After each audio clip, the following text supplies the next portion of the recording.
Bonjour, bienvenue dans le retour du Cinéco, un podcast cinéma qui revient d'entre les morts comme l'un des personnages dont nous parlerons aujourd'hui. Je suis avec Lou Rebuffet, salut, avec qui les épisodes vont être majoritairement faits prochainement, et avec Rodolphe Yvenou qui sera un invité récurrent qu'on a déjà vu de toute façon. Salut. Du coup, aujourd'hui on va parler de Présence, de Steven Soderbergh qui a déjà réalisé du coup Erin Brockovich dans ses plus connus, Contagion, Paranoia ou la trilogie des Oceans. Déjà on va faire un petit synopsis du coup. La famille Payne, particulièrement au début du film, donc Rebecca, puisque c'est la mère, on va dire, qui porte un peu l'autorité du couple, décide de déménager dans une maison, et cette maison est hantée par un fantôme. Et du coup on sera en première personne pendant tout le film, et on va suivre l'histoire du coup notamment de la fille, qui s'appelle Blue. Mais ça c'est son deuxième prénom. Son premier c'est Chloé. Chloé, du coup. On va pas en dire plus. Je pense pas qu'on pour l'instant. Non.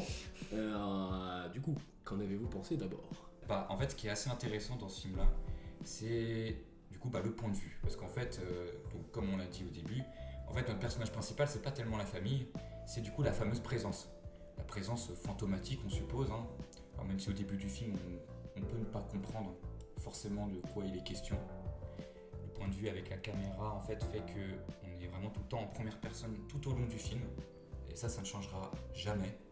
Et c'est un peu... Moi au début ça m'a un peu déstabilisé, ça m'a un peu fait penser quand on joue un petit peu à des jeux de réalité virtuelle. Tu vois. C'est-à-dire qu'en fait... Le phasmophobia est très présent dans le film. Oui c'est ça, oui. Il y a un truc assez jeu vidéo-esque, jeu vidéo ludique. Ouais, jeux vidéo, jeux vidéo desk, ouais. Et moi au tout début, j'ai eu peur que le film juste me déstabilise mentalement en fait, parce que juste t'as du mouvement devant toi, donc bon en général ton cerveau il est habitué à que quand t'as du mouvement, si derrière les oreilles elles bougent pas trop et tout, tu vois, genre tu peux avoir un effet de gerbe. Bon, je vous rassure, ça n'est jamais arrivé. Non, c'est pas parce que de toute façon c'est très stable quand même.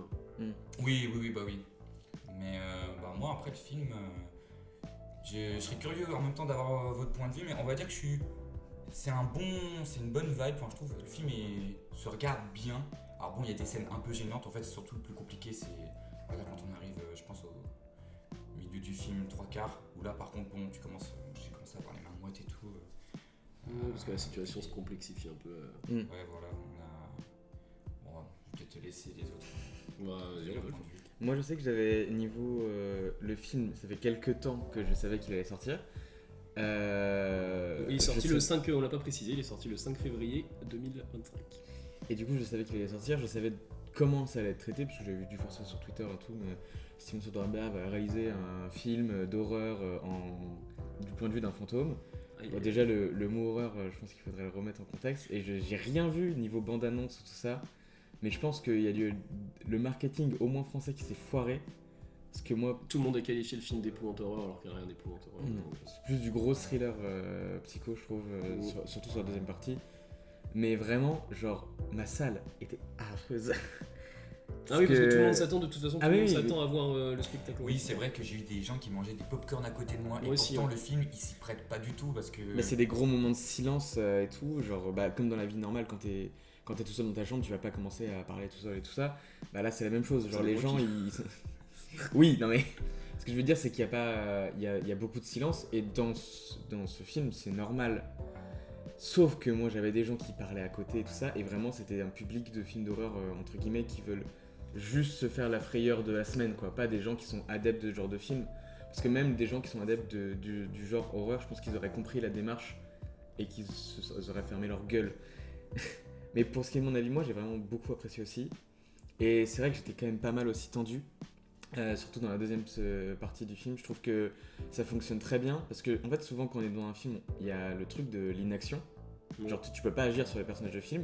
Là je trouve que tu ressens encore plus, parce que t'es en première personne, et en plus tu sais très bien que la présence elle peut pas agir non plus. Enfin, pas forcément d'une manière assez efficace. Et du coup, je ressentais encore plus l'angoisse là-dessus. Bon, après aussi, je ressortais d'un autre film qui m'avait aussi bien mis la pression juste avant, donc j'étais vraiment dans le bon mood pour le voir. 5 septembre. Ouais. Oui, en plus, j'en ai jamais entendu parler avant que tu me le... Moi, c'est juste par la bande-annonce que j'ai vue. Ouais, on en parlera peut-être plus tard. Oui. Et toi, du coup dans un autre épisode. Bah, moi, du coup, moi j'ai bien aimé le film.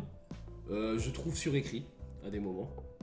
On pourra en parler d'ailleurs par rapport à un autre film dont on va parler juste après, mais sur les surécritures. Mais non, moi ça m'intéresse beaucoup la question du point de vue, parce que même tu parlais du fantôme par exemple qui ne peut pas agir sur pas mal d'événements qui se passent dans le film. Il essaye d'ailleurs, on voit avec notamment je sais pas comment on appellerait ça, une impulsion de flou, quand il essaye d'agir sur les personnes directement. Et c'est vrai qu'il galère à ce niveau-là, et c'est surtout que ça montre, on est dans une position de voyeur avec le spectateur est là-dedans. Et ça, ça remonte déjà pas mal. Le film de toute façon, le plus caractéristique de ça, c'est le voyeur de Michael Powell. Mais t'avais aussi ce côté-là avec même Hitchcock, le crime était presque parfait. Je crois que c'est dans ce film-là où il y a notamment le crime devant toi, et t'as la main qui arrive vers l'écran en fait, et qui disait au spectateur, tu ne peux rien faire. Donc, et du coup, sauf que Soderbergh, là, il prend un fantôme et tu te dis, nous, on se met à cette place-là, mais on n'est pas encore, au moins, c'est pas un truc de culpabilisation ou on se dit, bon, on peut rien faire, quoi. Et la question, la question du point de vue, après tu parlais de la VR pour le jeu vidéo, mais c'est vrai qu'on a l'impression, c'est un film qui pourrait être un jeu vidéo narratif. Complètement, ouais. Press X to shake the can. Ouais. Et puis c'est ce qui est surtout important aussi, c'est vu qu'il est en première personne, vu qu'il incarne un personnage, est-ce qu'il allait avoir du coup des positions, le positionnement de caméra et des cadrages intéressants. Et au final, on a ça, on a avec le couple notamment on voit les différences, par exemple le cadrage au niveau des personnages qui sont séparés. On voit le lien entre le père et la fille, et la mère et le fils. Et on va pouvoir parler du coup de ça, parce que on a tous une idée une idée différente. On a une conception un peu de la relation père-fille qui est très protecteur, mais par contre on a la relation mère-fils est un peu dure et un peu plus dur à... Il y a aussi quelque chose qu'on a oublié de préciser, je pense, qui est ultra important pour après expliquer nos personnages. C'est qu'en gros, dans le film, on a juste un point d'histoire qu'on a oublié, c'est que la présence, elle est ressentie par contre par la fille. Oui, qui a perdu parce qu'elle a perdu du coup... Elle a perdu du coup une amie. Et d'ailleurs, ce qui est très intéressant, c'est que la présence au début, on sait pas vraiment qui on incarne. C'est aussi ça. Et bon, on va pas rentrer dans le spoiler, mais on va dire que c'est pas forcément à la personne auquel on s'attend. Il y a des éléments qui peuvent amener à penser que... quand t'as vu tout le film, tu comprends tous les points que t'as vu avant. Tu comprends tous les points. Oui. Et c'est là aussi du coup la question de point de vue, c'est qu'en fait le fait d'être en premier point de vue, mais de pas connaître le personnage de base, c'est là aussi où je trouvais le film intéressant. C'est comment on agit. Quand le fantôme il agit pourquoi? Il agit parce que c'est son ami, parce que c'est quelqu'un d'autre. En fait, même au début, on sait pas trop si le fantôme il est malveillant ou pas. Au début, on connaît pas ses intentions. Surtout que y a la première séquence où justement elle découvre qu'il se passe vraiment quelque chose. Donc quand il y a ses affaires sur le lit et qu'elle sort de la douche et ses affaires sur le lit sont posées. Au début, même s'il y a un plan sur une photo qui laisse sous-entendre que le fantôme aurait un lien avec le personnage principal. Oui, le film essaye de jouer il joue sur un twist. Il joue sur un twist, voilà, c'est ça. Il joue sur un twist, mais qui est pas forcément c'est pas comment dire. C'est pas comme les films où tout repose sur le twist non plus, quoi. Et même il repose pas sur des facilités. Par exemple, n'importe quel film d'horreur, je pense, ou d'épouvante aurait pris quand les vêtements auraient bougé sur le lit là. Le personnage aurait fait c'est sûrement moi qui les ai bougés pour faire continuer. Et là en fait non, on n'a pas ce doute là. Moi j'avoue que j'aurais pensé ça. C'est la situation, moi j'aurais dit j'ai juste mal posé mes affaires. Non, au final Soderbergh il écrit ses personnages pour aller plus vite, quoi. Il écrit, on va pas tourner autour du pot, et puis et oui, donc tu as tiqué sur la relation, sur une des relations. Le grand débat qu'on a eu. Les relations parentales dans ce film, elles sont très intéressantes. Ouais, parce que on a déjà un croisement, on a clairement le truc côté oedipien, quoi, le complexe. Avec du coup le père très protecteur et la fille qui apprécie beaucoup plus son père que sa mère, et la mère du coup qui apprécie beaucoup plus son fils. Qui n'apprécie que son fils, que son fils, puisqu'il y a la relation même mari et femme, elle est absente.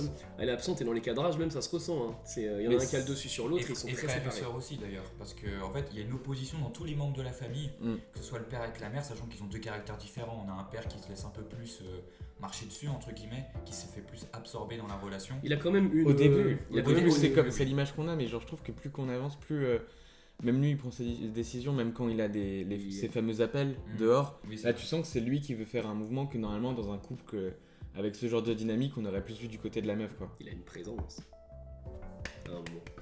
Non mais même à table, c'est vrai qu'il commence à taper à table, à gueuler. C'est vrai qu'il y a un moment où en fait c'est quelqu'un qui se retire beaucoup, et puis qui va tout lâcher à un moment, quoi. Et puis tu sens aussi que au niveau de l'éducation des enfants, tu vois, on ressent que chaque enfant a eu, on va dire... L'éducation des deux parents ouais, plus que voilà. l'autre, quoi. Bon, parce qu'on a du coup le frère, donc, qui s'appelle Tyler, je crois, Oui, c'est ça c'est ça. Tyler, et qui lui, en fait, est un petit peu un cliché à l'américaine pure du sportif qui aime bien les meufs. Hein, voilà, bon, ça d'ailleurs... voilà, bon, on a une vision, en vrai...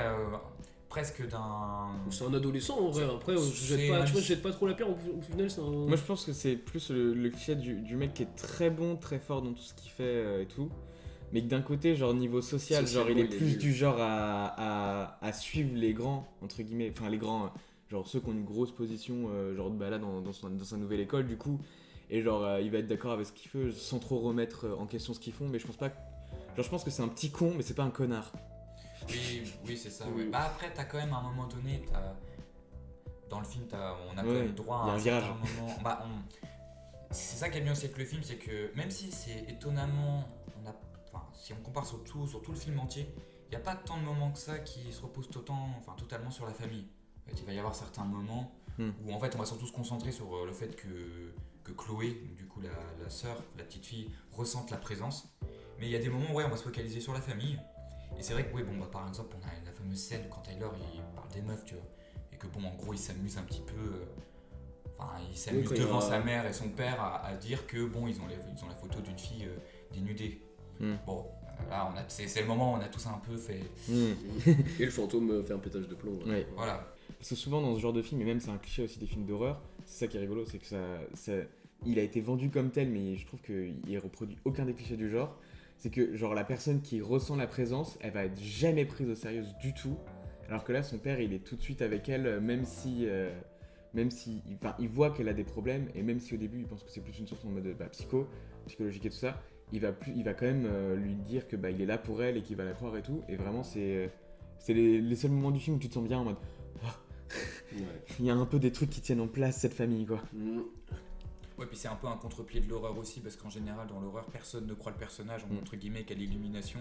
Et là, on va dire que, certes, il y a des doutes, mais ils sont prêts, on va dire, en tout cas, le père, c'est surtout le père qui fait l'effort. Et puis, dans le film, à un moment donné, la présence, elle se révèle, plus ou moins, quoi, en restant toujours mystérieuse. Mais du coup, la famille commence tous à être dedans, de toute façon, quand il commence à y avoir la médium. Oui, c'est ça, oui. C'est vrai que c'est même, moi, c'est un move que je trouve très intéressant, le moment où elle rentre, du coup, elle se prépare à rentrer dans la maison, la caméra s'approche, et puis c'est comme si elle se prenait la vitre de la cam, quoi. Ouais, il y a presque le 4ème mur qui est cassé, même à ce moment-là. C'est... Bon. Alors, elle puisse prendre un coup, c'est vraiment en mode... Et c'est vrai que c'est intéressant. Ouais, mais ça, c'est quand même une vanne de Scary Movie, donc... Oui, c'est vrai qu'il faut pas rentrer dedans après dans le truc... Là, je pense que ça aurait cassé le mood de tout le monde. Bah ouais. Juste, sur ce truc de la médium, ce qui est aussi intéressant, c'est ce que j'ai bien aimé dans la scène, c'est que la meuf, tu sens qu'elle est full sérieuse. Oui. Mais vu que parce que la médium, elle vient dans la maison avec son mari, et son mari profite du fait que c'est une médium pour vraiment racler la thune, ce qui fait que du coup... le move est perçu quand même un peu moins crédible par la famille, et eux qui étaient plus tendance à croire, même la mère et le fils qui étaient quand même beaucoup moins... ils redescendent en mode plus pour prendre trop ça au sérieux. Et puis c'est surtout parce que je pense aux États-Unis, c'est peut-être aussi la culture de ça, mais c'est connu qu'aux États-Unis t'as plein de chasseurs entre guillemets de fantômes. Mais même t'as des trucs immobiliers là qui chassent les fantômes. Oui, non, mais c'est ça, là-bas c'est tout un business aussi. Ouais. D'où le fait qu'en vrai que le film soit. Il est bien américain, que je dise pas de bêtises. Oui. Ouais. D'où le fait que le film soit américain, en plus, je pense, mine de rien, ça a dû mettre le pied dans le plat ça a dû mettre en cause certaines choses aussi aux États-Unis qui existent, parce que c'est des populations ultra croyantes en vrai, ce genre de choses, même un peu plus qu'en France, tu vois. Donc, le film questionne aussi là-dessus, quoi, sur comment les Américains ressentent ça. Et je trouvais ça assez intéressant. On vous conseille tout de même d'aller le voir, parce que là actuellement il est au cinéma, on sait pas combien de temps. Il était 2ème au 9h des Halles, donc normalement il devrait faire un peu d'entrée, je pense. Il va rester au moins 2-3 semaines, je pense. Donc si ce podcast sort pas trop tard, allez voir, hein. Sinon, attendez quelques mois. Quoi. Mais il y a un autre film par contre qu'on peut voir, et c'est un film A24. Donc studio qui est très productif, de beaucoup plus qu'à l'époque où il est sorti. C'est A Ghost Story de David Lowery, sorti du coup en 2017 aux États-Unis. Parce que nous on l'a eu par contre beaucoup plus tard, je crois. On l'a eu 2018. Mais moi et très peu. Streaming, parce que dans 3 salles en France et puis encore. Il y a tout à Paris. Mais voilà, pour du coup, comment le résumer le film? Bah, on suit Si et M, un couple du coup, c'est Rooney Mara et Casey Affleck, on va les appeler plus comme ça parce que Si et M, bon. Et du coup, qui sont dans une petite maison tranquillou. Ils viennent d'emménager aussi ou pas? Je sais plus. Je crois qu'il y a un délire comme ça. Il y a un délire d'emménagement, je crois aussi. Ouais, ils viennent Décidément. d'arriver, ouais. Ah bah oui, évidemment. Il y a plein de trucs qui reviennent. Et Casey Affleck va mourir du coup dans un accident. Et puis il va se réveiller en fantôme. Mais fantôme représenté du coup de la manière la plus simple qui soit, puisque c'est un Casey Affleck avec un drap. Et Des trous noirs. Voilà. Et on va suivre du coup le fantôme. Hein. Donc on sera pas du point de vue, on sera pas en première personne, contrairement à Présence.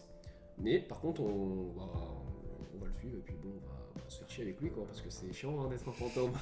Bah, la différence entre Présence et Ghost Story, c'est que Présence, ça se passe quand même sur un temps qui est assez court, c'est-à-dire ça représente que le temps de la famille.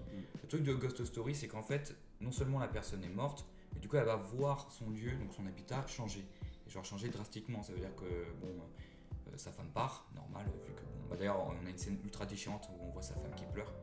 Ça, je pense que c'est une des scènes. La femme mangeait une tarte, la tarte à la myrtille, Oui. non qui dure 6-7 minutes. Ouais, Longue c'est- séquence. Oui, mais on représente après bien le malaise un peu et puis le truc. Du deuil. l'action, le deuil. Le deuil, c'est ça, ouais. Et après, bon, bah, on va évoluer dans plusieurs univers. Donc, du coup, la maison va être reprise. Alors, une fois, je crois, par. C'est pas une famille, il n'y a pas une autre famille. Il y a une famille hispanique à un moment qui fête hispanique, Noël. ouais, c'est ça, ouais. Il y a un des pélos aussi qui font une soirée. Si je me rappelle de la soirée. Et oui, et le mec du coup qui parle, qui fait tout un monologue sur l'univers, tout ça. L'univers, Un peu en vrai avec du recul d'ailleurs, qui est un peu bon. Ouais, qui est un peu trop Aujourd'hui, écrit. je le regarderai, peut-être un peu surécrit et tout. Peut-être dialogue un peu trop écrit, mais c'est une séquence où, en fait, le dialogue annonce ce que le fantôme va vivre, en fait, concrètement. C'est-à-dire. Ouais, mais c'est ça la différence d'ailleurs avec Présence, c'est que Présence, et c'est là où je trouve le défaut un peu d'écriture de Présence, c'est que dans Présence, on nous dit, la médium nous dit, ah, il est perdu dans le temps et l'espace. Alors ouais, c'est bien de le perdre dans le temps et l'espace, mais on le voit pas dans le film. Il y a pas de Par exemple, il pouvait y avoir des superpositions de sons, de dialogues qui rappellent. Et en vrai, il est pas si perdu que ça dans Présence comparé à Ghost Story, où lui, par contre, il fait une boucle temporelle.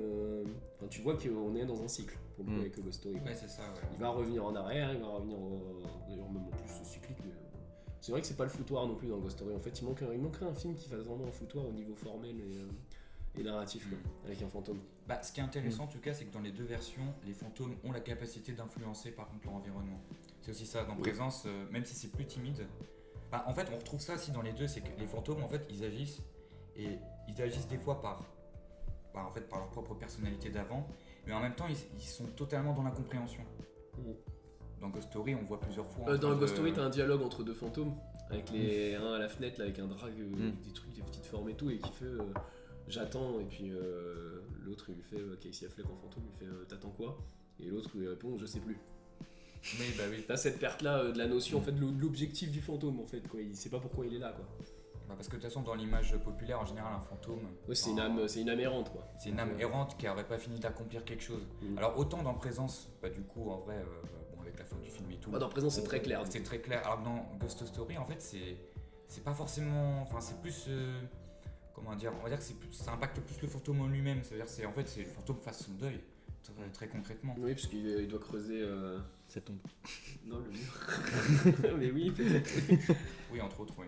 Il doit creuser pour trouver le papier. Oui, c'est ça. Mais oui, mais pour le coup, on est par contre. Tu as peut-être quelque chose à dire sur le J'ai très longtemps que je l'ai pas vu. Donc Ouais, vraiment, moi j'ai moi encore aussi, des genre. scènes, des images qui me reviennent en tête. Bah, genre le truc de la soirée, je m'en souviens. Et tout ce truc des gratte-ciel aussi. Oui, mais quand il est sur le gratte-ciel, c'est parce que le gratte-ciel a été mis sur la maison. Et puis c'est vrai que là t'as ce côté, voilà, on est dans le futur. En plus, c'est pas si mal fait pour le budget du film. Parce que je crois que le film c'était quoi, 100 000 boules. Ouais, c'est que dalle. Ouais, et puis on fait futur, passé, présent. Ouais, on revient en fait à la construction de la maison et tout ça. Notamment, c'est une famille de quoi? C'est une famille de. Ça doit être Les des. pèlerins. Ouais, mais ça doit être des Anglais, enfin des colons quoi. Je sais Ouais, pas si on est je sais pas à quelle époque on est en ce moment-là, mais ils se font tuer par des flèches. Donc, Oui. c'est des colons qui ont dû se faire tuer par des Indiens en gros, et puis. Ouais, c'est ça. Oui, sûrement, ouais. Voilà, donc on est quand même dans l'histoire américaine, on est début d'histoire américaine quoi. Et du coup, parce qu'on est dans le ciné-écho, on va faire un écho entre Présence et Ghost Story, mais on va faire un autre écho aussi, parce qu'on va parler d'un autre film qui utilise, on va dire, l'histoire de la maison. Et L'histoire l'origine, américaine. L'histoire américaine, c'est Ir de Zemeckis, sorti l'année dernière. Qui lui justement joue beaucoup plus sur les effets temporels et tout. Oui, et qui par contre, pareil que Ghost Story, on est sur du plan fixe. Mais par contre, pour le coup, pour Ir, on est sur un plan fixe. Et il n'y aura pas d'autre. Mais alors, Ir, ça parle de quoi, Andy? Et alors, Ir, c'est Tom Hanks et Robin Wright. C'est pas que. En fait, c'est pas que. En fait, c'est une maison. Et pas que. Ouais, mais en fait, on va dire que c'est une caméra posée. Et puis, on va filmer le même plan et on va voir le développement d'un terrain. En fait. C'est tout. Puisque d'ailleurs, le seul moment où la caméra bouge, c'est le moment où il y a une extinction massive. C'est le météore au début. La caméra tremblotait, c'est tout. Oui, et là, et la fin, évidemment. Oui. Mais sinon, on va dire que tu te dis justement que c'est quand même le seul moment qui fait trembler la cam, c'est quand même une extinction.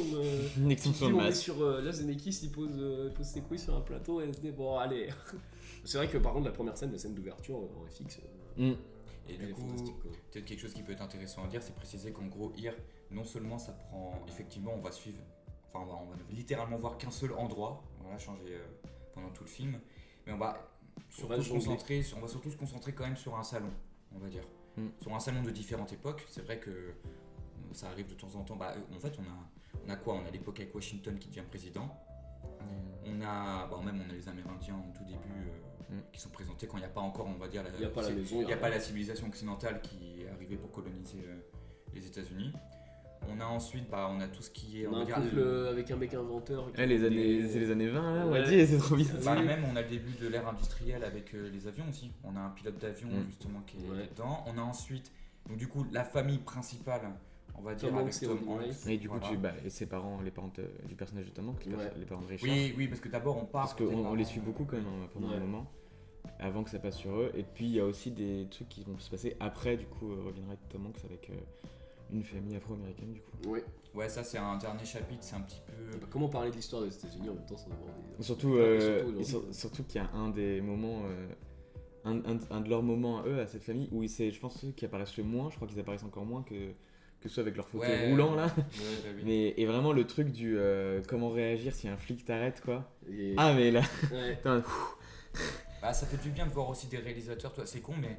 À travers juste un dialogue, une séquence comme ça, tu vois, j'arrive à peu près à voir où se situe, on va dire, le réalisateur dans l'échelle politique, tu vois. Et ça me fait du bien de me dire que Zemeckis, il a quand même conscient que son pays, il y a quelques... un peu craignos. Hein. Ouais, voilà. Parce que même d'ailleurs, c'est ça tout le long aussi. Alors pas toute l'actualité de 2025, ça prendrait du temps. Mais même moi, ce que je trouve intéressant, c'est qu'à travers du coup la famille de Tom Hanks, on va dire, en fait, c'est une famille un petit peu post-nucléaire. Enfin, c'est la famille de la guerre froide. Où en gros on a une situation assez patriarcale, mine de rien, parce qu'en gros on a le mari qui du coup travaille, mais du coup sa femme ne travaille pas. Ils vivent chez leurs parents, parce que ça c'est pareil, c'est assez en vrai mine de rien. En France c'est un peu différent je trouve, alors qu'aux États-Unis ils ont tellement des grandes maisons, tellement des grandes demeures qu'en fait les parents restent assez souvent. Et d'ailleurs ça ce sera pendant un moment du film, ce sera justement un moment de scission dans la relation. Mais je trouve ça très intéressant d'avoir ce recul-là. Et je me dis que c'est peut-être ça aussi ce qui a causé problème avec Ir. Non seulement parce que c'est un plan fixe, et que bon, maintenant, c'est con, mais avec tous les Marvel, maintenant, tous les films qui se veulent ultra dynamiques et tout, t'as Ir qui sort, qui prend le contre-pied total du cinéma. J'ai eu des sorties de salle. On en a eu quand je l'ai vu la deuxième fois avec toi, mais moi, la première fois, j'ai eu aussi des sorties de salle. Et justement, donc moi je pense que les premières, c'est lié au plan fixe, mais t'as aussi le deuxième qui, justement, est la remise en cause. Et. C'est vrai que, on va dire que vous ayez 50 ans ou que vous ayez 20 ans, le film il va pas vous taper de la même manière. Si vous le voyez à 50 ans, je peux comprendre que vous ayez envie de sortir de la salle, parce que là c'est un peu concrètement une séance un petit peu, pas de thérapie, mais on va dire que ça permet de... Mais comme pour Ghost Story, on est sur une question, là pour le coup on est sur une question du sens de la vie quoi. Complètement, oui c'est vrai qu'il y a quelque chose de très philosophique de vraiment de se poser de la question de qu'est-ce que j'ai fait quoi. Qu'est-ce que j'ai apporté en fait, est-ce que j'ai apporté telle pierre qu'est-ce que j'ai loupé aussi. En fait c'est ça vraiment les thématiques du film, d'où même la thématique du point de vue aussi, hein. Mine de rien, ça joue Ah énormément. oui, bah, de sur, toute façon, même là, on est encore amené dans une situation d'observation. En fait, moins avec Ghost Story, mais c'est le film peut-être aujourd'hui où il y aura moins cette question-là du point de vue, parce que là, pour le coup, on est vraiment on filme un fantôme. Mais par contre, avec Here, on pourrait très bien être un fantôme fixe aussi. Hein. Si on est juste dans un salon, en fait, on a un meuble, quoi, hein, clairement, et puis on observe une vie, quoi. La table à manger, quoi. Ouais. Ouais, à la rigueur, ouais. Non, mais en plus, je trouve que le montage, il est incroyable dans ce film. Dans Here. Bah, de toute façon, la superposition, ça vient du fait que c'est une adaptation de BD. Ouais, Enfin, j'ai cru voir ça d'un roman graphique. Ouais.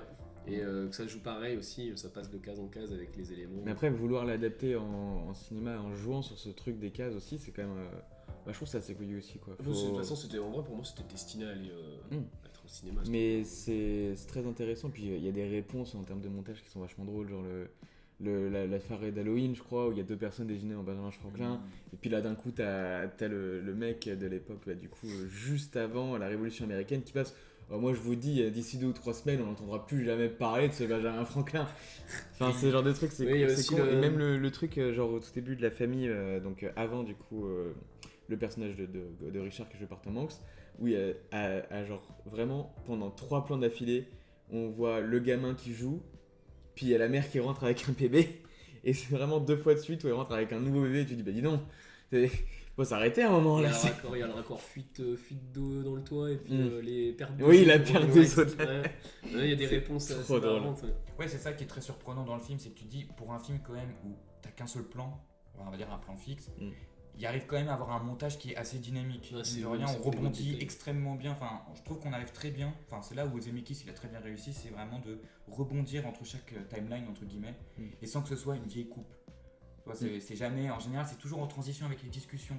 C'est ça aussi qui est bien fait dans le film, c'est que les dialogues se raccordent super bien ensemble au montage. Vraiment, ça se voit que le film, je sais pas comment on écrit un film comme ça, tu vois. Je vais pas te mentir parce que genre ça doit être une galère d'entreposer, tu vois, plusieurs séquenciers en même temps. C'est là-dessus où je pense que je respectais beaucoup Zemeckis. C'est vraiment genre, c'est vrai que le montage, je suis d'accord avec toi, c'est un très bon travail, c'est vraiment excellent. Enfin, en vrai, y a pas... Et qui dit Zemeckis dit nouvelle technologie, parce qu'évidemment Monsieur aime s'exercer, voilà. Et là, on a pour le coup, on a une performance de de-aging. Mais de re-aging aussi, non? Parce qu'à un moment, ils sont quand même bien vieux. Hein, ouais, mais ça, je pense que c'est en make-up. Parce que c'est facile à faire. Mais c'est vrai que le Tom Hanks jeune, putain. Le Tom Hanks jeune est très flippant, enfin dans le sens où, là on est. Très réussi quoi. Ouais, on approche de Tom Hanks de Big.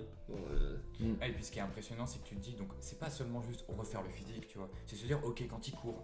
Parce qu'on voit Tom Hanks courir à un moment donné quand il est jeune. Et tu te dis, bon, quand on est jeune, on a beaucoup plus de dextérité à se déplacer. Et tu te dis, Tom Hanks, il a quel âge? Il a 80 balais, je pense, maintenant, le Tom Hanks. Peut-être un peu moins, mais je veux dire, bon, il est plus aussi jeune qu'avant. Et pourtant, quand on le voit dans sa période, on va dire, de pré-ado, enfin, je veux dire, post-adolescence, quoi, où il commence à découvrir la vie et tout. Et il est dynamique de ouf, tu vois, genre, je me dis, ça... Des fois, je me suis demandé, est-ce que genre y a pas un acteur qui passe, tu vois, et juste il fout la tête de Tom Hanks dessus, tu vois, avec sa parole. Parce que vu qu'il a utilisé une partie de l'IA, et c'est ça, bon. Ouais, mais par contre, le truc que l'IA permettait sur ce tournage-là, c'était surtout d'avoir le rendu en temps réel. Ouais. Des visages. Ah, mais du coup, je me dis, tu vois, est-ce que c'est pas ça qui... Parce que ça, par contre, c'est peut-être la controverse, on va dire, qui a du mal à passer. C'est vraiment le fait d'utiliser de l'IA. Et après, il y a débat sur comment on utilise l'IA maintenant dans le cinéma, ça pourrait être un autre sujet aussi de savoir. Oui, il y a notamment The Brutalist qui fait les frais aussi un peu de l'IA. En plus, c'est vraiment pour une raison débile. C'est pour une raison débile, moi je trouve pas que ça refaire les accents, c'est ça? Parce qu'ils arrivent à faire les accents un peu hongrois, ouais. Bon, ça reste les voix des acteurs, on les a juste modifiés. Il y a quelques mois, il y avait aussi Late Night with the Devil, parce que les panneaux d'intertitres que tu vois dans le film, c'est des dessins faits avec IA, qui sont vraiment cons, je trouve. Franchement, un graphiste. Ça va quoi, ça se trouve. Ouais, oui, ça se paye. Mais par contre, pour The Brutalist, refaire des accents hongrois, tu vois, je me dis, bon. Est-ce qu'il y a vraiment quelqu'un qui peut être payé pour ça? Je pense qu'il y a des coachs vocaux. Il y a des gens qui font ça. Après, ça dépend, est-ce qu'on a une nécessité de forcément devoir passer par l'IA pour avoir exactement ce qu'on veut, ou alors accepter une dose de naturel aussi et d'un sorte de contrepartie. Après, ça dépend de la volonté du réel. Peut-être que Brady Corbet pour Brutalist voulait être proche du truc et très réaliste. Espérons. On verra ça lundi. On verra ça demain, mais on va pas s'étaler dessus. Hein. Parce que Oui, c'est pas le sujet de c'est pas le sujet, mais maintenant, par contre, pour ce qui est du de-aging, il y a une scène, du coup, Robin Wright a le de-aging en live, on peut dire, prend les rides d'un Oui. coup. Bon, scène qui fait mal, du coup, notamment pour les personnes âgées, quoi, parce que tu te dis, bon, tu le ressens, quoi. Genre, Bah, c'est- Le mais c'est très, en fait, vieillissement, c'est un truc qui est très présent dans le film parce que c'est pas seulement. Tu pourrais te dire que c'est que avec les parents du coup de Tom Hanks et tout, même sur eux tu le vois. En fait, je trouve que le fait que ça. Moi je pensais que ça allait vraiment. Que la famille du coup de Tom Hanks et Robin Wright, ça allait être la fin du film. Genre ça allait être la timeline. Qu'après on avait plus se concentrer dans la maison. Mais le fait que tu vois qu'il y a d'autres personnes après et que ça se déroule vraisemblablement dans notre période, parce qu'on voit des gens avec des masques et tout, donc c'est vraiment, il y a eu le Covid et tout, c'est-à-dire que eux ils sont vraiment dans le passé et que tu vas vraiment voir tout leur vieillissement et tous les problèmes qui vont avec, et que ce soit pour du coup Rose, je crois, la mère du personnage de Tom Hanks, pour sa femme aussi, parce que il y a les présomptions d'Alzheimer qui sont présentes et tout, et oui, ça, se c'est voit, terrifiant à voir ça aussi. dure c'est peut-être le reproche que j'ai, moi d'ailleurs, c'est peut-être appuyé pour rien des fois. Je veux dire, quand elle perd ses clés, genre, c'est pourquoi je sais pas, j'oublie beaucoup de choses en ce moment, elle le répète plusieurs fois. Et je sais pas, je me dis, genre, c'est peut-être quelques dialogues un peu trop. Bah, de toute façon, dans tous les films, bah, même par exemple, c'est quoi déjà le film de Walter Salles qui est sorti il y a pas longtemps, c'était toujours I'm Still Here. I'm Still Here. Je fais une petite parenthèse dans ce film-là parce que la mère a aussi l'Alzheimer dans ce cas-là. D'ailleurs, c'est intéressant car c'est souvent la mère, je trouve, dans les films qui va sur l'Alzheimer. Et c'est exactement la même chose. Enfin, dans Walter Salles, il avait aussi fait le parti pris de montrer. Il avait montré une ou deux scènes à un moment donné où tu vois arriver le truc. Non. Mais en même temps, d'un autre côté, étant donné que c'est un film qui parle de vieillissement, parce que c'est vrai que oui, c'est ça aussi qui est intéressant, je trouve, c'est que. Enfin, c'est bien de parler de la jeunesse, mais je trouve ça bien aussi, et ça c'est une thématique qui est trop souvent mise de côté, je trouve, de parler vraiment comment psychologiquement on ressent le vieillissement. Et autant tu vois le personnage de Tom Hanks pendant tout le long, on va dire qu'il est un peu en déni. En fait, lui, je pense qu'il rentre aussi dans une figure patriarcale de l'époque, c'est il faut nourrir la maison. Genre, et j'ai une famille, il faut que j'apporte de la nourriture, il faut que j'amène des sous sur la table. Donc je réfléchis pas forcément à mon avenir. Le moment où il peint d'ailleurs, où ses tableaux sont éparpillés dans tout le salon, sont magnifiques. Alors parce moi, qu'on a encore le truc de cadre. Et d'ailleurs, tu as des scènes sur ces tableaux où c'est la fenêtre, et bah, tu vas la voir posée près de la fenêtre et ça va recomposer tout le cadre, quoi. C'est comme quand il est avec la petite, quand sa fille est encore petite et qu'il fait, tu vois, là c'est la lune, et elle fait, là c'est la deuxième lune et tout. Genre il y a le cadre de la fenêtre et il y a le cadre de son tableau et tout. Et par contre, ça c'est une passion qu'il perd après, tu vois. Mais étonnamment, il la perd pas parce qu'il la retrouve justement à la fin. Il la retrouve, ouais, à la fin il la retrouve, mais on va dire que il l'a laissé de côté pour avoir justement sa vie. Il l'a laissé de côté et au final, même s'il la reprend à la fin, bon, tu sembles que c'est plus pour passer le temps ou plus pour revenir sur quelque chose, tu vois. Alors que par contre, la femme, tu vois que ça lui a vraiment fait mal. Tu sens que par contre, ne pas avoir eu sa maison à elle, ne pas avoir eu, on va dire, l'occasion d'avoir son propre métier, en fait, d'avoir sa propre indépendance, tu sens que le film à la fin, il un petit peu aussi de dénoncer un peu cette société d'avant, où littéralement, bon bah oui, t'étais une femme, en vrai c'était, souvent tu te taisais, tu vois. C'est vrai qu'elle voulait faire avocate, non, un truc comme ça. Ouais, c'est ça. Puis c'est sa fille au final qui le fait. Et même t'as ça avec les grands-parents aussi, parce que t'as la grand-mère qui dit qu'elle aurait fait une excellente comptable. Et t'as le grand-père qui a dit que c'était pas nécessaire qu'elle travaille à l'époque. Et je trouve ça intéressant de remettre ce point de vue-là, parce que c'est vrai qu'avec notre œil d'aujourd'hui, avec tout, il y a pas mal de choses qui ont changé, pour le mieux d'ailleurs. Mais tu te dis, ouais, par contre, à l'époque, on n'a pas forcément connu. Enfin, bon, on n'est pas des femmes, donc on va pas se mentir, c'est pas nous qui le ressentons directement. Mais je veux dire, à l'époque, ouais, c'est vrai que tout le monde n'a pas le choix de faire ce qu'il veut, quoi. C'est pour ça que le film est fort aussi, hein. Oui, quand on est jeune, c'est bien de voir Here pour le coup, parce que bon, c'est un film qui dit bouge ton cul, quoi. Puis c'est comme quand ils achètent la maison aussi, en parlant d'époque et tout, genre quand ils sont là, 3400$. C'est beaucoup quand même. Je sais pas si on peut lâcher autant, alors que rien que quand tu vois le nombre de gosses qu'ils ont et genre comment rien que leur salon est énorme, tu te dis mais elle doit être gigantesque cette maison, c'est... Oh mon dieu, l'inflation, oh là là. On voit la maison à la fin puisque du coup on a le même mouvement de cam que dans Présence. Mais oui, vu que j'ai vu les deux, il y a pas à très peu d'écart, je trouve oh là c'est la même chose. Ouais, c'est juste que bon, le mouvement de cam dans Présence veut dire quelque chose de différent que dans Here pour le coup. Oui, bah, mais on voit la maison dans Here et voilà. On a la caméra qui se lève et qui donne vraiment une vue globale de la ville, de la situation. Et on voit le colibri. Oui. Colibri des temps indiens, il est très très vieux. Mais voilà, je pense qu'on a fait le tour pour ce qui est de Here. Bon, en tout cas, c'est un film très riche, que ce soit dans sa composition, cadrage, que ce soit sur son montage, que ce soit sur les thèmes qu'il aborde. En vrai, c'est un film, je pense, je suis juste malheureux en fait qu'il soit pas resté plus longtemps au cinéma parce que franchement, c'est vraiment une pépite de fin d'année, C'est surtout un des meilleurs revoir films Zemeckis en l'année plus. dernière. De toute façon, c'est Zemeckis, donc d'ici 10-15 ans, il sera réévalué. Ouais, C'est ça tout le c'est temps. ça. Mais oui, donc je pense qu'on a fini pour Here. Et maintenant, on va retourner aussi sur cette question encore du point de vue. Voilà. D'ailleurs, truc aparté aussi, on aurait pu en parler, mais parce que ça va être intéressant pour le film d'après. Mais moi, ça me faisait beaucoup penser la question du point de vue aussi à ce que faisait Gus Van Sant. Avec notamment Elephant. Avec Elephant. Elephant, où pour le coup, on suit des adolescents. Donc on est dans une vibe très présence pour le coup niveau ado américain qui a pas très changé depuis les années 80, Elephant. J'ai eu le problème. C'est quelle année Elephant? Ça doit être c'est peut-être 2000 remarque. Ça doit être 2000. 2000 c'était quand même 20 ans. Hein.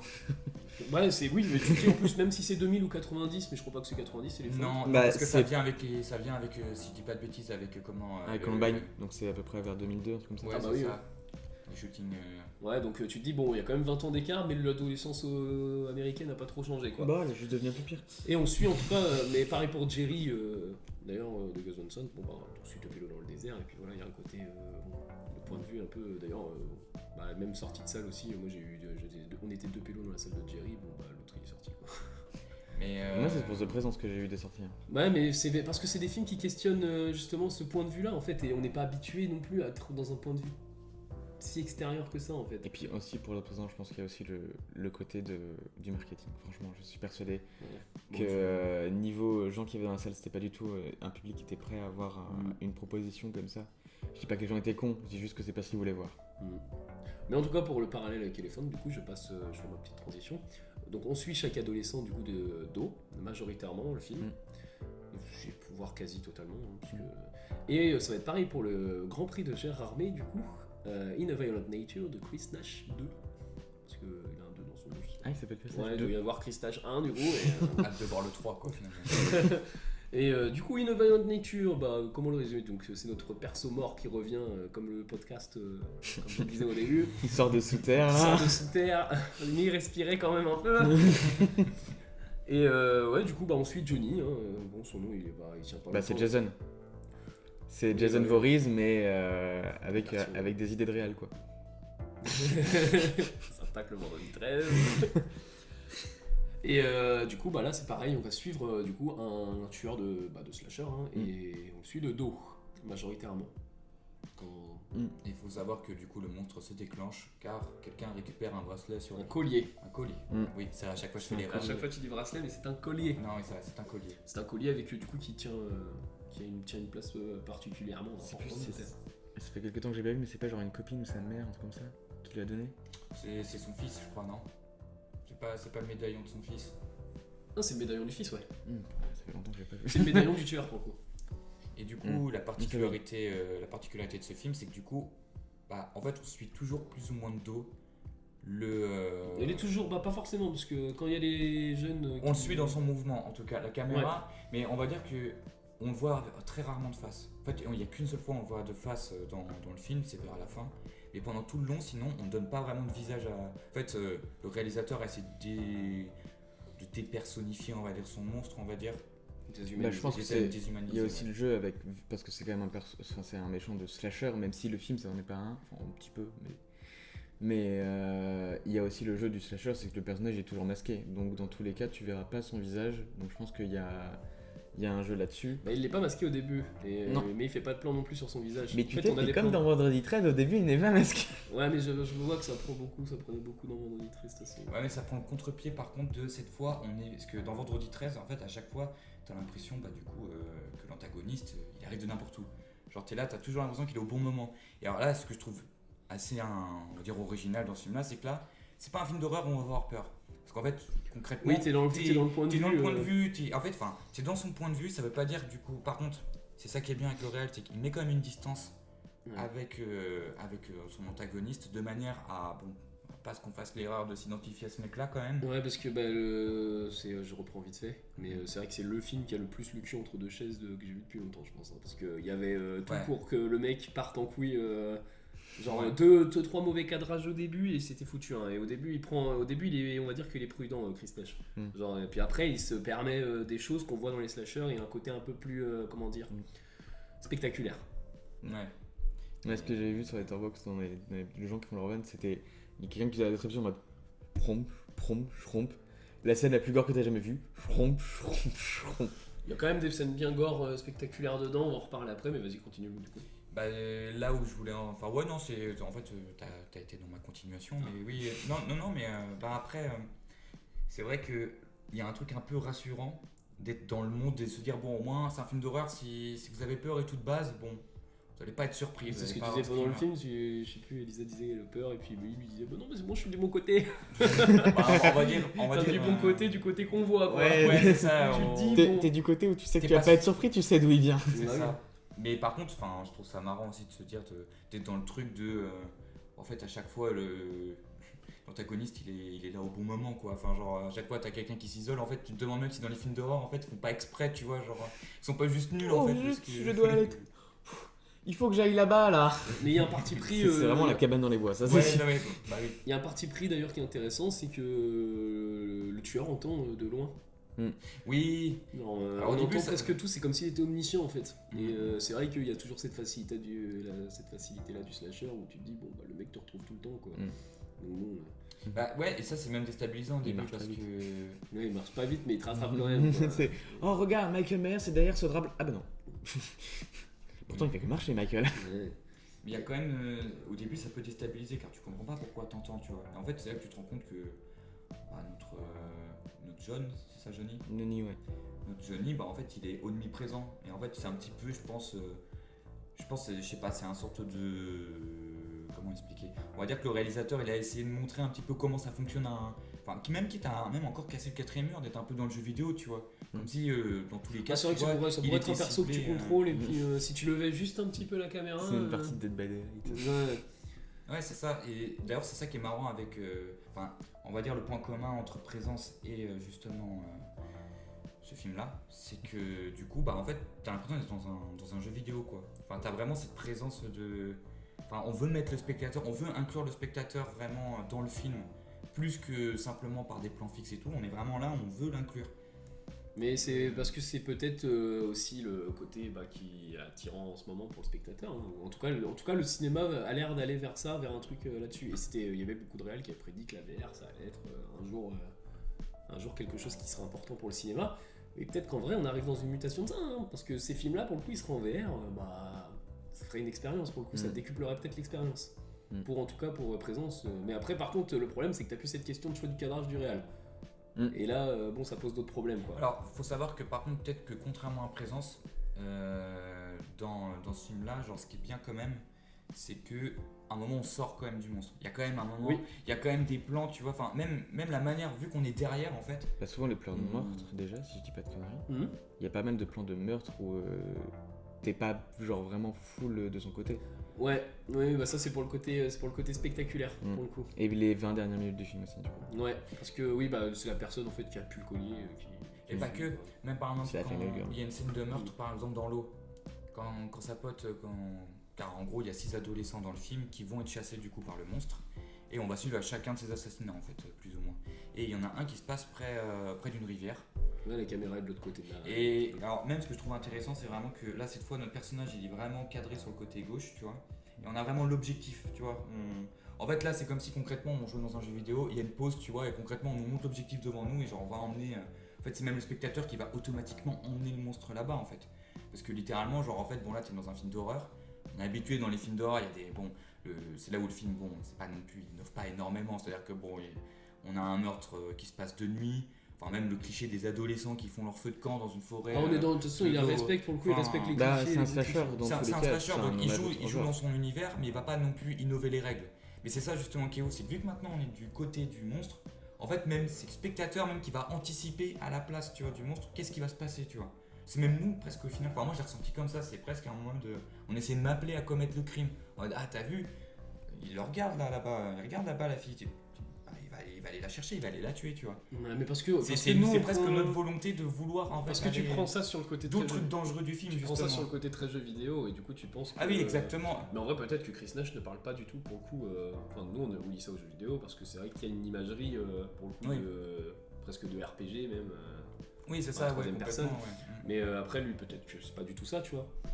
Peut-être Ouais, qu'il est pas mais- dans cette optique là et par contre pour le coup en tout cas si tu prends l'optique Cinoche genre la position de la Ouais. caméra par exemple bon tu te dis il reste quand même loin de son perso surtout dans les scènes de enfin ça dépend d'autres scènes après mais pour le coup la scène de la piscine du lac bon bah il reste quand même sur l'autre rive tu vois et Surtout il quand, prend ses distances. quand tu compares à d'autres films, surtout d'autres slashers qui ont Ouais, les slashers pour voulu le coup, ils ont suivre, pas de mais genre tu sais subtilité, ceux qui ont voulu suivre aussi cette question du point de vue. Il y a eu vraiment deux. Moi, les seuls trucs que j'ai en tête là, c'est la scène d'intro du premier Halloween. Ouais, bah, Où là, pour le coup, Carpenter t'es vraiment toujours dans en le avance- rôle. Carpenter toujours en avance, attention, 40 ans d'avance sur. Et sur ses news. le team, c'est Behind the Mask. C'est un fan footage où en gros, t'as une équipe qui va faire une interview d'un mec qui est un tueur de slasher cliché. Ouais. Et vraiment, bah là, il joue plus dans le truc comédie et il se moque des clichés. Mais alors que là, il les embrasse de ouf et en fait, ça ne sent pas pour autant pas crédible. Alors qu'en soi, Bah, en là, fait, quand vu tu qu'on est regardes du le point film, de vue du tueur, on regarde juste des gens un peu cons. C'est vrai que bon, t'as. ça donne envie quand même. Hein. Non, mais c'est justement là où le film peut être dangereux, c'est que justement, en fait, faut pas trop, je pense, être dans ce personnage-là. Et je suis d'accord, je pense qu'il prend quand même un petit peu. Le réal fait quand même bien les choses dans le sens où il met quand même une distance la plupart du temps. Par contre, de temps en temps, il se lâche un peu trop. Il y a des moments, ça se voit, Parce que je pense que ça respecte. Ouais, moi, je pense que ça respecte quand même le côté du. Bah, il faut que. Ouais, mais le Il y a problème. des slashers qui Bombardent au niveau, plus et tout. Mais le problème, c'est que si tu veux, là, on part du postulat qu'on est dans le monstre. Le monstre, c'est notre personnage principal pendant tout le long, tu vois. Et le truc, c'est que au début, tu vois, les deux premières morts, elles sont plus ou moins soft. Bon, la première, certes, le coup de la scie qui écrase, tu vois, le premier personnage, bon, c'est glauque. Mais on n'est pas encore dans le truc de, on va dire, d'esthétiser cette forme de violence. Tu te dis, bon, il le tue, certes, c'est violent, mais ça cherche pas non plus trop à aller trop loin. La scène est rapide. Voilà. Il y a la scène ensuite dans l'eau. Pareil, bon là tu vois pas vraiment la mort. Alors, il prend même sa distance avec ce crime. Il laisse vraiment la caméra loin et c'est juste on voit la fille qui se moque. Quoi. C'est l'autre fille par contre sur la colline. Et c'est là justement le problème. C'est là où j'ai commencé à avoir un problème avec le film. C'est que je me suis dit ok jusqu'à maintenant on avait de la distance. Les crimes orchestrés sont pas bon ça reste des crimes hein, clairement. Mais on n'est pas au point de les suresthétiser. On cherche pas à rentrer dans le sensationnalisme. En vrai, je dirais qu'ils sont sensationnels, mais pas esthétisés. Pour le coup, moi, par contre, je trouve le film laid. Ah bah je sais pas, Là, on est dans moi, je une- trouve il y a un peu des deux justement parce que tu veux mettre de la sensation et en même temps t'as envie de... Enfin le plan des fois ça fait presque un peu... Ça voudrait sublimer la mort un peu tu vois. Enfin, car comment elle meurt la troisième personne? Parce que la mort bon faut en parler quand même, c'est d'abord il y a un crochet dans la tête et ensuite la tête se retrouve dans l'estomac. Et là je me suis dit, surtout qu'en plus au début je pensais, vu que la fille est à côté d'une falaise donc elle a aucune chance de se retirer, je pensais juste qu'il allait lui mettre concrètement un gros coup de slash dans la jugulaire, elle tombe, puis limite bon au moins il l'a tuée et puis c'est fini. Le problème un peu c'est que là bon la mort, je sais qu'on est dans un film d'horreur, hein, loin de là, mais vu qu'on a commencé dans le personnage principal et que genre on voit notre personnage principal en train de déglinguer tu vois genre sans raison. Ouais, tu mais vois. j'ai envie de dire, il a pris de la distance pendant 25-30 minutes au début, tu vois, donc il peut se le permettre, surtout que, bah, en vrai, un tueur slasher, c'est quand même. Oui, ça reste un tueur de slasher. C'est caractérisé, on va dire, par la manière dont il tue aussi, quoi. Ouais, le but, c'est que justement, puisqu'en soi, les tueurs de slasher, ils ont toujours des trucs enfin des armes et tout ça qu'ils pourraient utiliser sans souci pour faire tout le temps la même chose.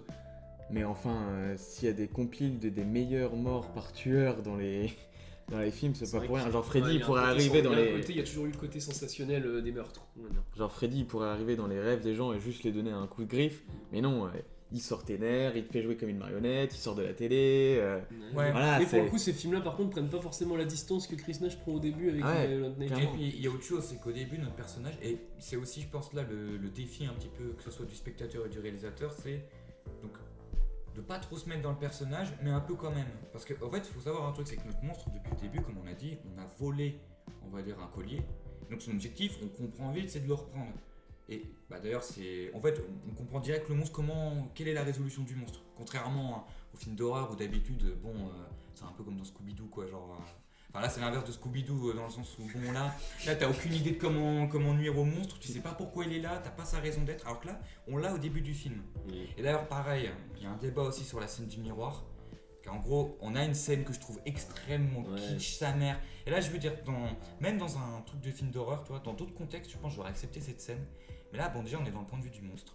Et on essaie de nous donner une petite part d'humanité au monstre, en mode il a ce collier, il doit aller le chercher. Et moi je me suis dit, déjà spectateur il m'en a dit trop, tu vois. Je me dis en vrai, pas le spectateur, le réalisateur pardon.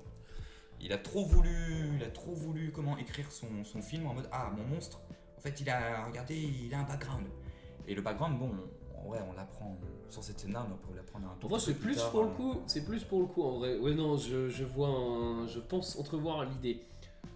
C'est le collier qui se reflète dans le miroir, c'est le collier qui est dans la maison qui amène à cette scène. Ouais. En vrai, pour le coup, c'est plus le background du collier que le mec que tu s'imagine plutôt que le background. Alors, en tout cas, c'est le collier qui amène ça parce qu'il y a une superposition après de son collier avec du collier, tu vois, parce qu'il croit que ce collier, le machin. Bon, c'est vrai que ça lui donne un passif, un passé. Après, ils ont. Enfin, je suis un petit peu chieur avec mes slashers de base, mais dans tous les cas, il y a tout le temps une histoire.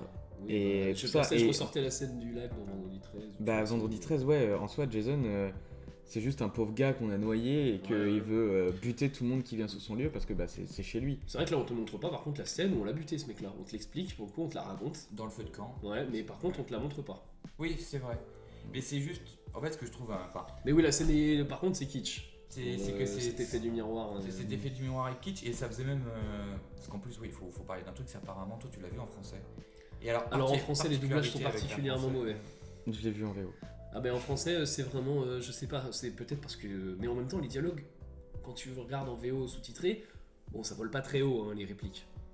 Genre c'est mais c'est en ancien cimetière, on arrive dès le début, tu vois. Genre bon, c'est réplique assez simple. Et alors en français, par contre, t'as l'accent avec. Hein. Enfin, t'as la façon de t'as l'intonation nulle de mais c'est parce que c'est un ancien cimetière. Voilà, tu vois. Alors la question c'est est-ce qu'on est face à une VF foirée ou alors c'est la VF qui a pas su bien interpréter le film, parce que du coup ça peut être juste une VF qui a pas de budget. Ou alors c'est une VF qui a pour le coup interprété les dialogues comme ils se sont dit écoute c'est un slasher, on va faire comme à l'époque. Vraiment faire c'était un truc pour le coup une intonation de merde quoi. Tu vois, contrairement à d'autres films, tu vois, il y a aussi un truc dont on n'a pas beaucoup parlé d'ailleurs depuis tout à l'heure avec les autres films qu'on a évoqués, c'est le son. C'est-à-dire que dans Violent Nature, c'est mon accent anglais tout claquos qui. Dans ce film-là, en fait, le truc, c'est que il n'y a pas beaucoup de musique. En vrai, on est souvent sur une ambiance quand même assez qui est très faiblement accompagnée, je trouve. On n'est pas sur des films très musicaux de toute façon avec les 4. Hein, parce que... ça dépend, non, parce que en vrai. Ghost Story, si quand même, et puis même Here, le Zemeckis, il est quand même assez musical. Il y a quand même. On n'est pas dans des blancs. Alors que là, par contre. Je crois que Présence, c'est que un intra, les musiques. Elles sont que intra-diégétiques. Oui, elles sont. J'ai un mini doute. Parce que pour moi, à chaque fois, c'est que des. Scènes, quand le fantôme. Quand la présence, on va dire, agit, ou quand elle essaie d'agir, des fois c'est accompagné d'une ambiance sonore. Pour le coup, Nature, c'est pareil. Il n'y a pas de musique. Non, il y en a très peu. Non, mais même. C'est la musique à imiter la radio, les trucs comme ça. Mais... Ouais, il n'y a pas tant que ça en vrai. Oui. C'est ça le truc, c'est que justement, on va dire que dans ma vision du slasher, c'est-à-dire que quand tu vois un slasher, pas qu'il se prend pas au sérieux, mais à dire, bon, tu sais très bien que t'es pas dans un univers cohérent et tout, que c'est juste tu regardes un slasher, il y a beaucoup de musique, tu vois. Ce qui met du coup que ça amène dans une ambiance. Alors que là, dans celui-là, vu que c'est vraiment très. C'est très léché, tu vois, même que ce soit avec l'étalonnage et tout, tu vois, tu sens pas non plus qu'on veut aller dans quelque chose de trop burlesque. Tu vois, le film se veut quand même assez sérieux. Moi, quand j'ai regardé Violent Nature, genre, je trouvais pas que le film se voulait, on va dire, drôle, ou même reprendre vraiment le style de l'horreur comme il est, tu vois.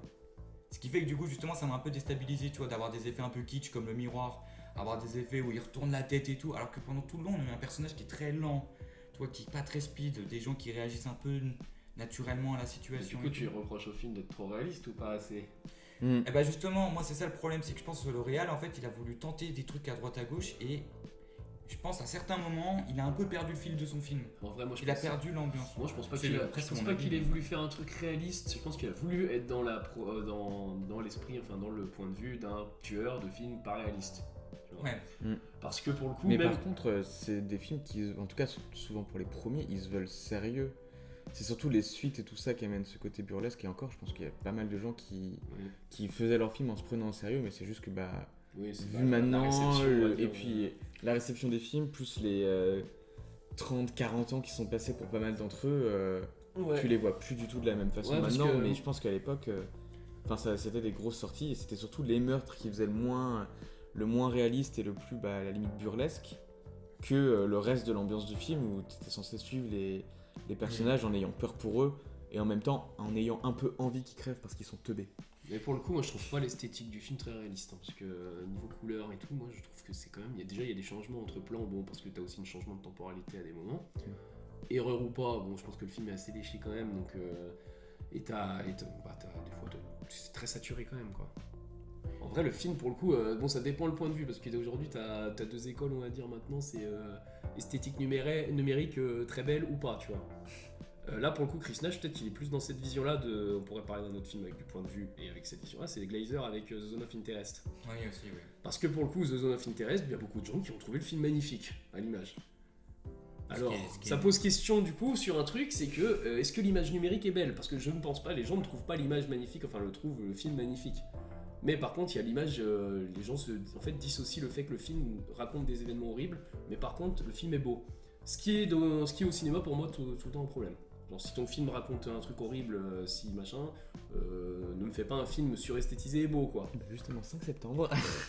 5 Et, septembre, c'est des événements atroces et C'est beau. Non, justement, c'est vraiment l'esthétique, c'est déjà les trois quarts, il y a des trucs, c'est souvent des images d'archives 70 et même tu sens qu'il y a du bon grain et tout. Enfin, c'est Ouais, mais pas... c'est... Il n'y a pas des plans genre où en mode oh regardez, on va mettre un truc, un plan incroyable pour mettre ce personnage en valeur et tout ça. Et puis en plus, le bail du 5 septembre, c'est que ça raconte les événements du 5 septembre 72 où je résume très vite parce que je fais un gros sujet là, mais il y a 11 athlètes israéliens qui ont été pris en otage par des terroristes pendant du coup les Jeux Olympiques de Munich. Et du coup, il y a cette équipe d'APC Sport, du coup, qui sont pas du tout aptes à couvrir ce genre d'événement, mais qui étaient juste à côté et qui ont voulu tout couvrir. Sauf que du coup, on reste tout le temps à l'intérieur de ce poste principal en fait de journalisme, et c'est pas un truc beau quoi. C'est vraiment, il y a du gens ils sont en sueur et tout. Enfin, il y a rien qui veut esthétiser le truc au max. Et l'histoire est vraiment terrible. Et je pense que ça joue sur le fait que tu ressens encore plus de tension. Genre quand tu vois maintenant des thrillers ou des films d'horreur qui veulent vraiment jouer sur ta peur et tout ça, mais en étant mais trop léché, mais vraiment trop. Ouais, Ça Ouais, gâche mais si ton on, mood. si on suit ton truc de 5 septembre, qui est granuleux, Mm. en sueur, où ça doit bouger, ça doit être en caméra portée. Oui. The Zone of Interest, c'est l'inverse, parce Mm. que lui, pour le coup, bon, il a moins de couleurs, enfin, il est pas très saturé, mais par contre, il est en caméra fixe et il est en numérique parfait. C'est même des caméras de surveillance, enfin, je sais plus avec quoi il a tourné. Ouais, il y a moyen, ouais, j'avais vu. Et le truc, c'est que lui, Glazer, par contre, trouve ça moche. Et en vrai, c'est compréhensible, parce qu'en vrai, c'est l'image numérique, aujourd'hui, elle est laide, hein, elle est pas autant texturée qu'une image pellicule, elle apporte pas autant de forme, quoi. Et la question, c'est par contre, est-ce que dans ce film-là, du coup. Et Ça- dans In the Violent Nature, est-ce que le choix, du coup, d'être parfaitement symétrique, d'être parfaitement d'être coloré à la zob, des fois... C'est vrai que c'est ça qui peut-être qui m'a dérangé aussi, justement. Ouais. C'est que... Et puis même, toi, le cadrage, t'as raison, c'est vrai qu'il est souvent droit. Alors, sauf exception, par exemple, quand ils sont dans. Quand il y a le premier meurtre et qu'il va genre dans le sort de repère de Ranger. Ouais. Et à un moment donné, la caméra, j'ai remarqué, tu sais, elle est au sol. Il jette le cadavre par la fenêtre pour entrer, tu vois. Et je crois que si je dis pas de bêtises, la caméra est légèrement inclinée, tu vois. Mais dans la plupart du temps, c'est vrai que la caméra est droite. C'est-à-dire qu'en fait, il est toujours filmé quand même bien droit, comme si en fait le personnage n'avait. Enfin, il était bien, alors qu'en vrai, tu vois que c'est un déséquilibré, tu vois. Enfin, Ouais, mais la question du coup, c'est dans quelle optique il se situe Chris Nash par rapport à ça, Mais par c'est rapport ça. à l'image numérique. Peut-être que c'est un mec qui la trouve très moche. En fait, peut-être qu'il a voulu faire son film laid. Hein. Ouais, mais le problème, c'est que justement, il est trop dans un entre-deux.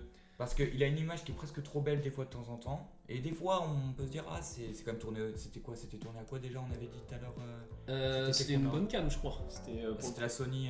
Non, c'est Présence. Ça. C'est Présence est tourné à la Sony Alpha 9, mais parce que c'est caméra légère, quoi. Ouais. Mais par contre, In the Violent Nature, pour le coup. Ok. Bah, le truc, c'est que moi je trouve quand même que il est trop dans un entre-deux. Même dans un petit peu comment il rapproche son monstre, tu vois, la manière dont il va exécuter les gens par rapport au propos du fait qu'on, voilà, pour une fois, on suit littéralement le meurtrier.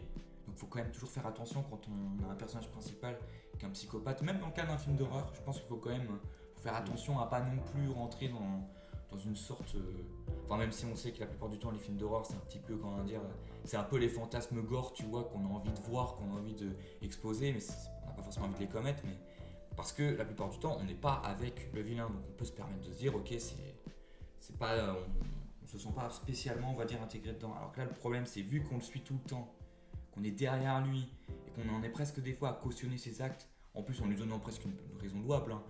On lui dit en gros, il doit quand même récupérer son collier. Donc c'est louable s'il les bute, tu vois.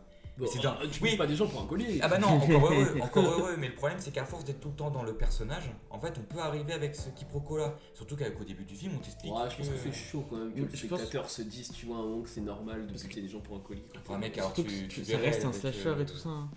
Oui, Enfin, les c'est gens sûr, qui vont oui. voir ce genre de film se disent pas c'est pour faire la même chose. Sinon, putain, le nombre de gens qui seraient devenus des revanchards psychopathes après avoir vu tous les sauts. Ah bah mec, Parce que voilà, ça Parce qu'il c'est. y a un côté, de toute façon, c'est très bien, c'est le pacte, on va dire, si je peux en qualité.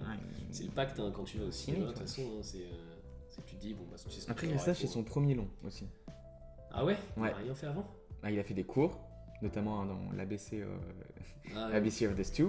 ah, bah, Mais sinon, il a vraiment fait que des De toute courts-métrages. façon, c'est C'est des vraiment films. son tout premier De long. toute façon, c'est des films qui passent à Gérard Armé, hein, c'est imparfait. Et il y aura un formellement, deuxième mais aussi. bon, ça tente des choses, quoi. Il y aura un deuxième Innova Violent. ouais, j'ai vu ça sur Letterboxd. Bah, Il y en a un deuxième qui ceinture de slasher, hein. Il se relève toujours.